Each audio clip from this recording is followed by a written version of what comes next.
In this example, we're going to go over how to use the VLOOK function on Microsoft Excel.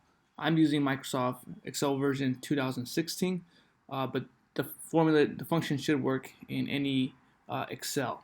So let's get straight to it. So basically, we want to use the VLOOK function to find a certain value based off the data table we have here.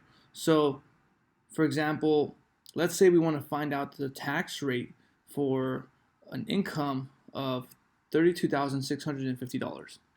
So we have this table here that basically says if your income is greater or equal to the amount on the left column, but less than or equal to the data on the right column, then you're going to be within one of these tax brackets.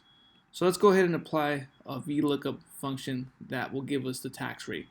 So we want to start off the formula by entering equals. Then we want to go ahead and type in VLOOKUP. And as you can see, Excel will automatically tell you which function you want to use. So we'll just go ahead and click VLOOKUP.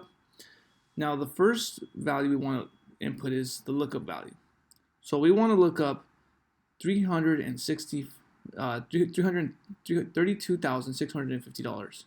That's the value we want to look up, comma, within this table area. So you'll highlight the entire table, and then we'll press comma again. And because we want to find the tax rate, we want to go ahead and enter the column number. And so we're going to go ahead and enter number 3 because we want to find the data on the third column, which is column F.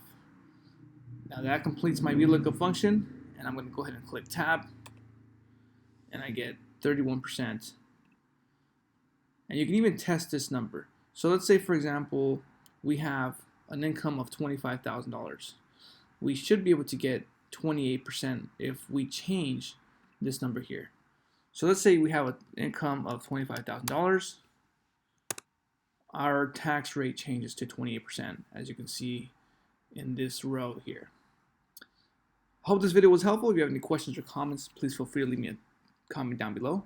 And if you like Excel tutorial videos, you can go ahead and like and subscribe to my YouTube channel. Thank you.